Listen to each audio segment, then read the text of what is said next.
श्री स्वामी समर्थ. हरी महेश यांचं हे स्वप्न साकार होत आहे हे बघताना खूप आनंद होतो आहे. स्वामीसूत, स्वामी समर्थांचे मानसपुत्र, ज्यांनी स्वामीसूत या टोपण नावाने काव्यरचना केल्या आहेत, त्यातील काही निवडक काव्यरचनांना श्री हरी महेशजी यांनी सुरसात चढवलं आहे. एक एक रचना, एक एक अभंग आकार घेत होता आणि आम्हाला ते ऐकवत होते. लहानपणापासूनच शास्त्रीय संगीताचे संस्कार असल्यामुळे हे सगळे अभंग वेगवेगळ्या रागात गुंफले आहेत.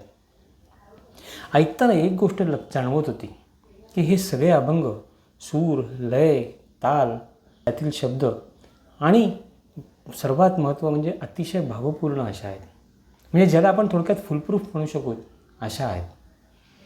ह्या अभंग संग्रहातील अभंग सर्व कलाकारांनी अप्रतिम गायले आहेत आणि त्याला तेवढंच साजेसं संगीत संयोजन आहे. त्यामुळे हे सगळे अभंग मनात गुंजत राहतील याची खात्री आहे. गेले 2-3 वर्षांचा हा ध्यास स्वामी समर्थांच्या कृपेने पूर्णत्वास येतो आहे.